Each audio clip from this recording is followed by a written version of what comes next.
What up? What's good people? How we doing? Welcome to How Billy Sees It. I believe this is episode 141 of How Billy Sees It. Applause.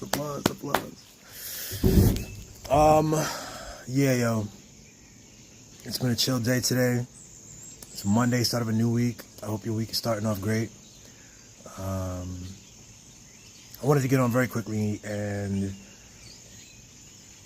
talk a bit. I hope you caught Hot Mic, which Sheba and I filmed yesterday on this very channel. Episode we talked about the continually unfolding Charlie Kirk, assassination, murder situation, as well as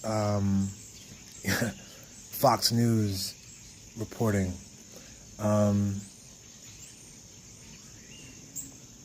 If you're a friend of this channel, you know that we talk about the news media quite a lot. We talk about language. We get into the philosophies so there's different philosophies, some of my own personal philosophies and from where they come. We talk about love. We talk about life. So I just want to share today, I guess, I don't know where it goes exactly, but I posted on Facebook a thing showing Charlie Kirk doing a debate. He's doing a debate. You see him standing across from another person, a much younger person, a student. And then there's a critique about what this was, about Charlie Kirk's approach to debate. There's a challenge about calling it even a debate. And in the commentary, this thing that I posted, the commentary likens it more to a crowd work. He was doing crowd work as a stand-up comedian would do crowd work. He's full control of the venue, of the medium, and he's much more skilled and much more aware of the conditions at play. And then he invites these people to be members of the performance, to be on the other side of it, crowd work. And I guess over the past couple of days, I've posted maybe 4 or 5 things about Charlie Kirk, not just Charlie Kirk and the murder itself, but about the media's response and the way that the Wall Street Journal published misinformation about the shooter, about the responses on Twitter, people calling for civil war and other violence, And I posted a bit about it. I mean, that's what's a big topic right now, and it's also super relevant to all the stuff that I've been talking about, all the stuff we've been dealing with here on this podcast. And so this morning, though, a friend of mine, a good friend that I've known for 20 plus years, he left a comment underneath asking me to stop. He said, enough. Why are people popping up now in this man's death, trying to say all these things and to demean him further after death? It was a very religious comment. He wanted it to be left to God, and we need to get the hate out of our hearts and things like this. It was kindly worded, but he said everything I just said there about getting hate out of the heart. So to me, he's completely misinterpreting me, and it was an interesting thing as I read it, and I know him. He's a good person. He's a solid human being. He's a black man, also a queer man, living in Washington, D.C. I met him back when I was a personal trainer, so this is 20 years ago at the gym. So this is a message where he's asking me to lay off Charlie Kirk. And I just found it an interesting moment to think about what I'm doing and what I'm doing, what it looks like to anyone, what it looks like to him. I had to consider, for instance, I don't know what his feed looks like. I don't know what he's seeing. I know there are people out there being pretty crude. There are memes that are going really hard at Charlie Kirk, people laughing and having fun at his expense, doing the stuff that he did, right? People are pointing out the hypocrisy and how very quickly he was diminishing the value of, let's say, George Floyd's life, and saying, no, he wasn't killed by the police officer, he was killed by drug overdose, which has the double value politically of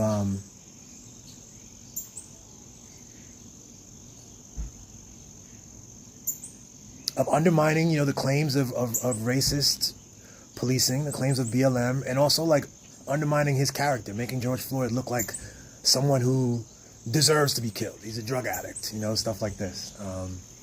There was a lot of that. Charlie Kirk is that. That's what he did. So I had to think about how to respond to this. I had to think about how to respond to my friend, and I did it this way by telling him, I'm not just some regular guy. And neither is Charlie Kirk. Like, Charlie Kirk is actually not a regular person with opinions, which is part of the whole thing that people are trying to paint him as in this moment.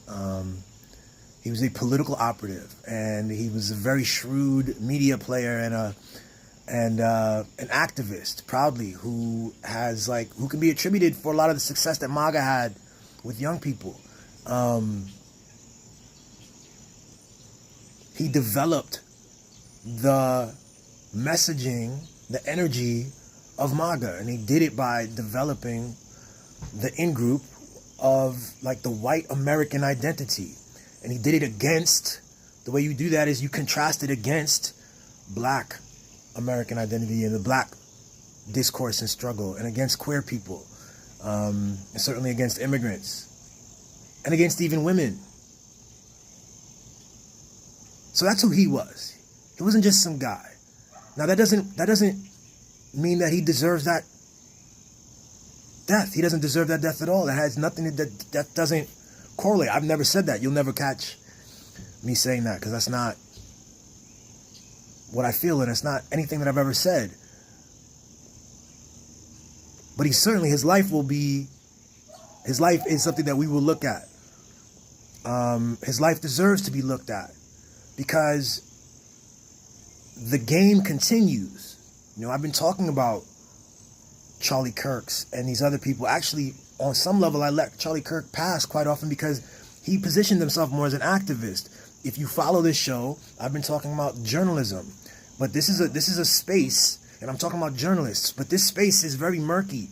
There are people who play as journalists, who play as activists, as political operatives, the talking heads. That whole thing has been, these lines aren't very clear. And so I'm not a regular dude who pops up and is now trying to dump on Charlie Kirk or anything like this, or try to get some clout off the moment or something like this. That's not the case. I have a long track record of talking about Ben Shapiro and Matt Walsh and Dennis Prager and Crowder and Xavier Rousseau and these terrible people who lean into the political moment. They're not creative enough to create an entirely fictional world and fictional characters and give us beautiful fictional stories. So they start with our shared reality as a common ground, as a foundation for their fictions. They start with this place that we assume we're talking about the same thing: reality, truth, love, us, oneness, the universe, that we're talking about this one thing that happened, an event that occurs.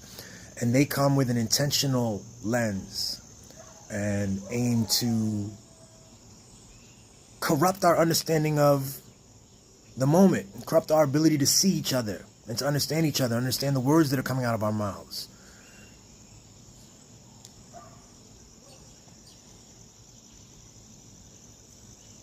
And it's not a game, and that's why we have to be serious about journalism. We have to be serious about our discourse. We have to take seriously the words that we say. Go to BillyBunton.com. I have several pieces written about language and words. I think we underestimate the words and the meanings. We don't have a proper sense. Our scientific understanding excludes or doesn't yet delve properly into what it means as we receive narratives. As we receive narratives in each of us, how we build identity from the narratives that we receive. And how it's important to be creative and open, and to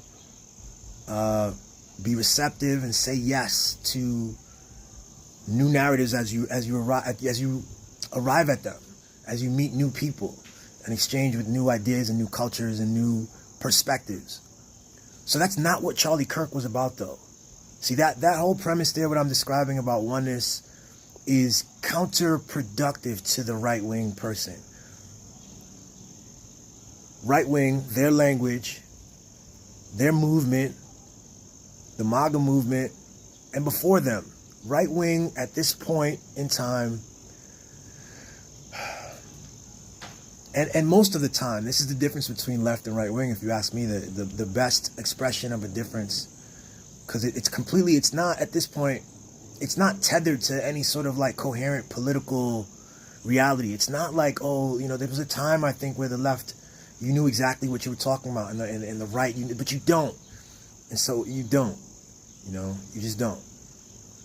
You have in this moment Van Jones asking progressives to support Israel's war on Iran, right? Because, how can you ask progressives that? That's not, like, the left is anti-war, right? But no, not anymore, not necessarily, right? It's all goofy. It's all goofy. And the reason it's all goofy is because the people who are leading the conversation, from Van Jones to some of the other people I mentioned in the news media space, these political, journalistic, quasi-interesting, influencer individuals, are engaged in poor, manipulative speak. So it's important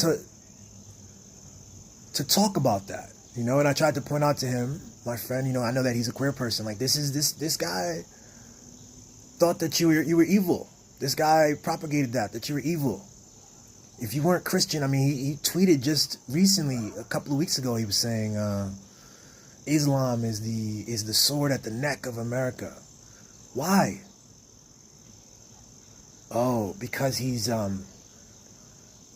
part of this political network, and he's playing his role, which is to be the aggressive tip of the spear of a narrative that will encourage more wars in the Middle East, that will support, Israel, that will support all kinds of nonsense, that will diminish and erase queer people, that can laugh at and diminish the history and the suffering and the struggle of black people in America. And I'll say it for the last time, because I won't say this too often. I don't need to keep repeating this. It didn't deserve being shot on campus with thousands of people there. It didn't deserve that. That's not, no one said that. But now, this is where we are. And we're watching people try to completely rewrite the story. They're trying to, even as more and more information comes out about the shooter himself, a white guy, family is MAGA, gun-toting family of Republicans. No, they're insistent that he's somehow the left. He's the left. And it's a mind fuck. It's propaganda. It's indoctrination. It's confusion. It's control. It's gaslighting.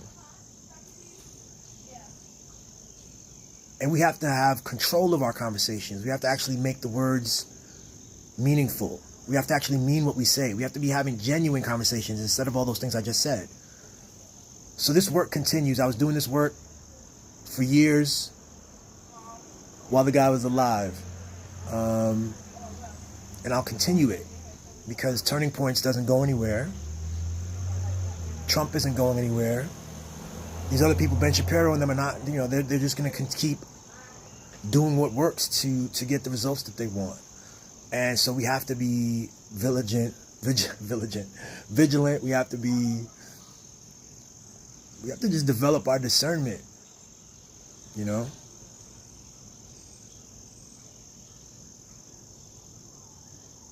You see how nutty it is. I saw Karen Attiah is a journalist who works at, or used to work at, the Washington Post. I was first made aware of Karen Attiah before the election when Trump was on stage with the National Association of Black Journalists. She is a journalist, a black female journalist, and she was I think she was part of a group of people protesting having Trump. They didn't want to have Trump tabled at the National Association of Black Journalists. But somehow he ends up being on stage. And they did a whole thing with him. Absent any other, like, it was a weird time, right? It was right at the, I think Joe Biden had just stepped down, so Vice President Harris had to step in and be the front runner of this Democratic campaign. So it was just a whole mess, and her name came out as someone who was like trying to figure out, how do you cover this moment. So I followed her on social media ever since. Okay, so recently she gets fired. She's been fired from the Washington Post. Why? Because in her coverage of this moment, Charlie Kirk, she mentioned and quoted him directly, quoted his obscene quote where he says that black women don't have the mental capacity to, to beat men. They're just not as smart as white men. So what they do is they steal white jobs. And that was part of his attack on DEI. Just a crude way to attack this thing called DEI. But that was his style. And that's how he won. That's how he got, some of the particularly young white men excited about what he was doing, because he was so direct. And, calls it like it is, quote unquote. Everybody's trying to claim that ground that they call it like it is. But I'm telling you that he wasn't calling it like it is.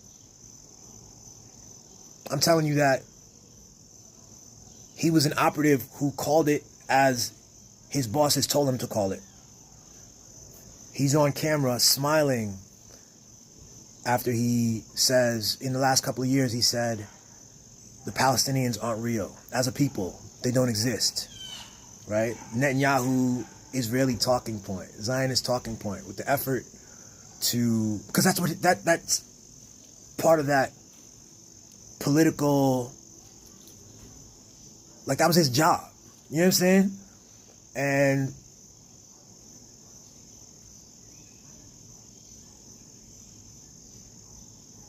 how crazy is it that they would try to clean him up and say that instead what he was a free speech person, likening him to MLK and things like this.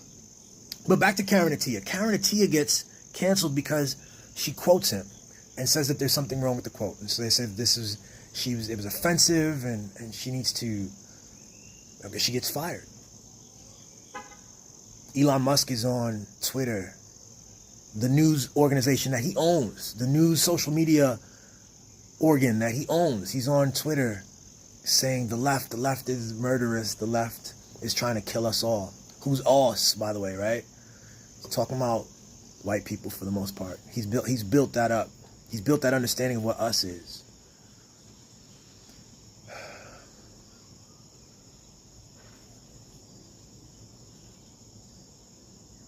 I hope that Karen will, I know that she will. She'll bounce back. She'll figure it out. She will have an even stronger voice independently now. That's what the climate is. That's what's going on in the world right now. We don't need these legacy organizations. They are deeply compromised. Everyone can see it. And so Karen will be able to have an even stronger and more genuine voice now, and hopefully her following will follow her. Elon's talking about civil war and they're trying to kill all of us. They created a doxing website of all the different people that they find online. Anyone who had an ill word to say about Charlie Kirk, they're trying to get people fired from their jobs. How nutty is this, yo? How nutty is this? These people hate cancel culture, but here's the thing. And when you talk about, and again, it's so absurd because they're not talking about people, being crude about Charlie Kirk. Karen Attiah certainly didn't do that. They're talking about speaking truthfully about who the man is, who the man was. It's absolutely insane. You could directly quote the dude, and that could be grounds for dismissal. I see. This is emotional. I see. This is irrational, like, sort of control. We want We want our guy to be remembered beautifully. We don't want any bad words about. It's not even bad. It's like, as I said in my last video, like, we should honor Kirk, who I do think, you know, he was somewhat talented on the microphone, and he had a commitment about saying it squarely. You know what I'm saying? Keeping it a buck. So we might as well keep it a buck. He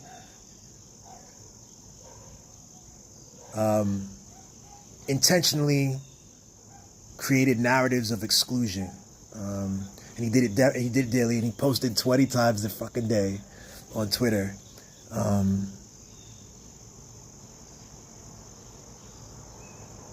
he was very successful with racism. Like, parlaying racism into political advantage, as well as sexism, as well as, you know, xenophobia and other things. Why? Because it's there, because it works. Why wouldn't you do it? Because it works. And so how nutty is that the standard is so low? So that's my friend, my other friend. I have another friend who is a fan of Kirk and was really upset about the thing and wanted me to join him in, like, mourning, and I just couldn't do it. Like I told you already, kind of weird public executions like that I'm not a fan of that. Even though Kirk has said, is quoted, he's a fan of public executions for some people. No, this was horrible. The people who were in the audience at that time had to watch that. What a horrible experience that must have been. But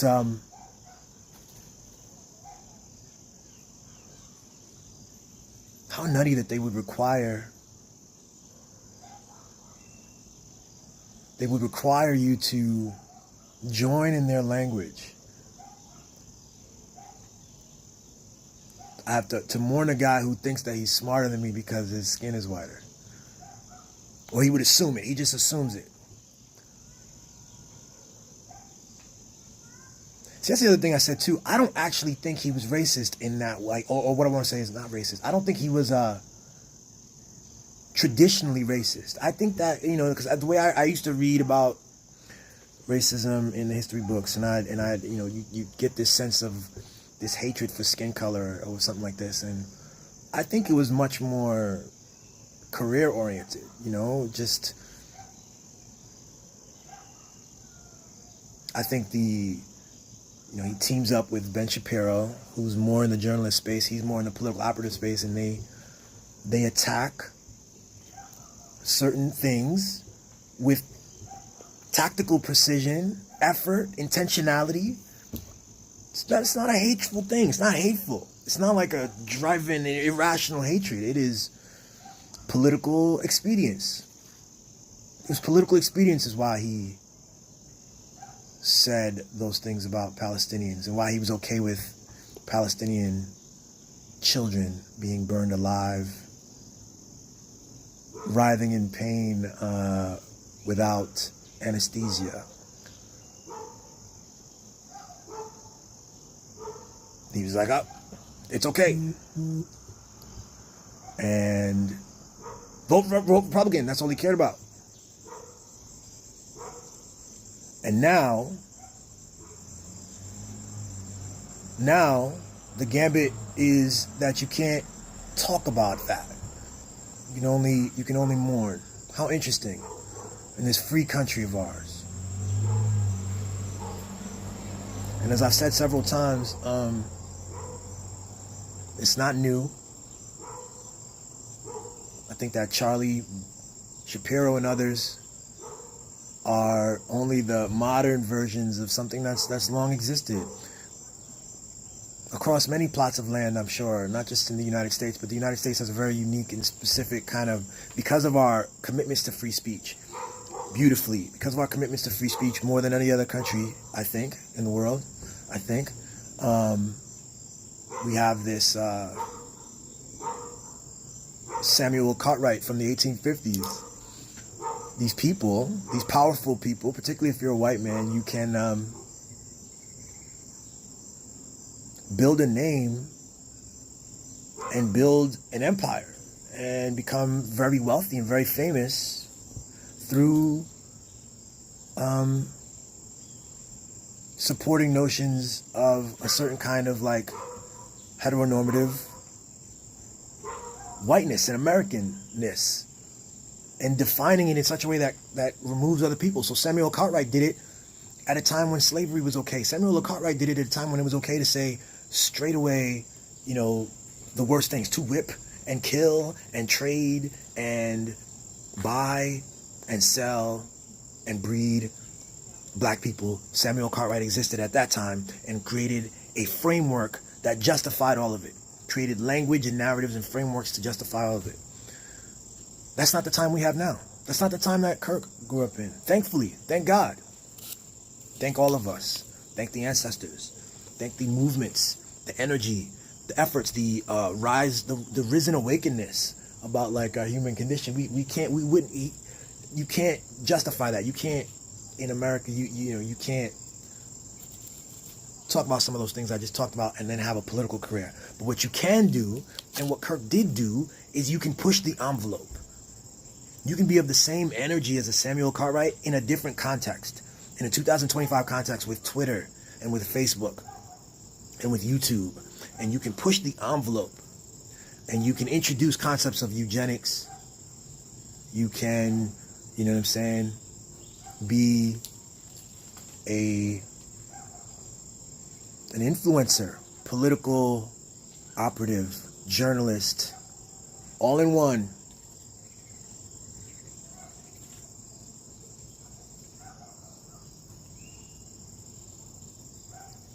And this is what I'm saying. I'm telling you that I think we are all that. I think that we are each that. And I think what Kirk did is he understood that. So on some level, like, I want to give him his respect for, like, he understood his power. He understood what's going on here. Like, what's going on here? Who are you? You know what I mean? You, watching this. What are you? What are you capable of doing? You know?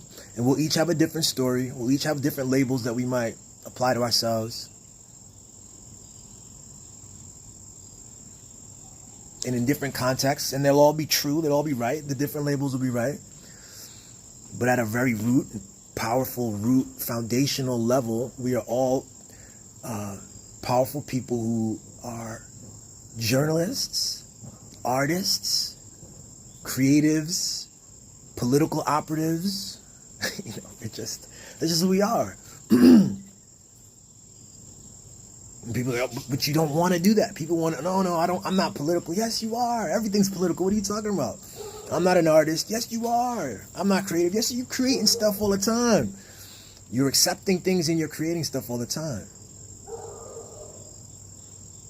We've seeded all these grounds. We got to this place where, you know, it's not the Renaissance man, right? Everybody is, you seed these tasks to someone else. Somebody else kills the animal. Someone else packages and cleans the animal. Someone else ships it.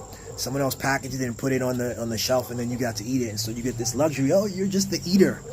You know, you didn't engage in the whole thing. And the same is true with I think, like, the way we think about ourselves. Like, oh, you're just some people, I'm a capitalist. I'm an entrepreneur. I'm a this. So it's like, yep. And every word you say, every choice you make, every time you speak up, every time you stay quiet, you know, people are watching you. Your orbit is learning about what is good and real and decent, and what is real, and what is genuine and honest. They're learning that from you by watching you. They're learning what is acceptable. And like I say, you know, these guys, they push the envelope of what is acceptable with intention, for political reasons, and for financial reasons, and for personal benefit, and for fame, and for clicks. And so that conversation is a fair game conversation. It's the conversation I was having I've been having for years. It's a conversation I was having when Kirk was alive. It's a conversation I'll continue to have because there are other people in this game who are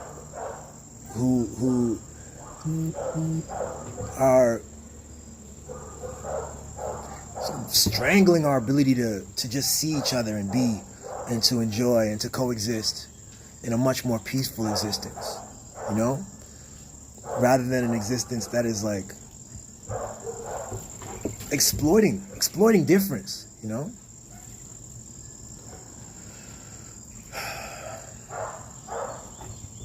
So where am I at on that? 30 minutes? Wow. 30 minutes on that. Just some of my thoughts on like the idea that, like I said, replying to my friend who put to me that, you know, don't be so mean or something. I don't think I'm being mean. I know that I'm not being mean. I'm engaging in the work that is needed, that I have to be doing, which is the work of examining like our discourse and examining language and critiquing the way that we communicate, the way that we,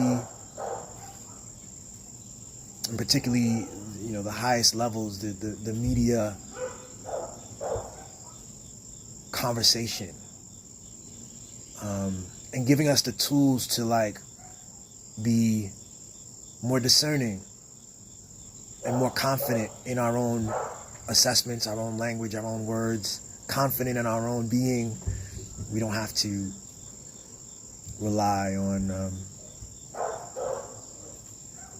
other narratives from people, not just Charlie Kirk, but like again, hundreds of people who, I mean, to engage, but I said not to just to rely, but to learn. Like I really think what here is like there's a merger of this. There's a cosmic level conversation here about the confidence to stand in your own definitions and language, sort of the way Kirk was, but also to merge and to engage and to be malleable and loving and accepting of the other narratives that exist in your space around you. When you see something different, to be inquisitive and curious about it rather than angry about it. So, and I'll say again, I don't think he was angry, or I don't think he was hateful in that traditional sense. He had a logic to it. He was intentional. So I don't know which one's worse, right? The dummy, you have to be kind of an idiot to hate melanin or something. That's like so the dummy who gets angry at black people for irrational stuff, or the very intentional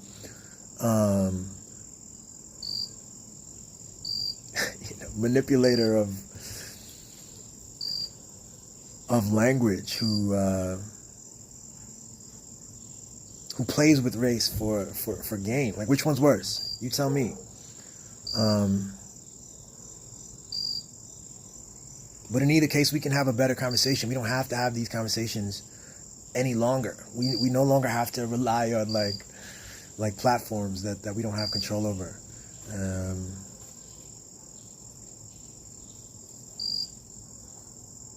And that's it. That's the episode, yo. Let me read these comments, yo. Somebody says, "What are you doing?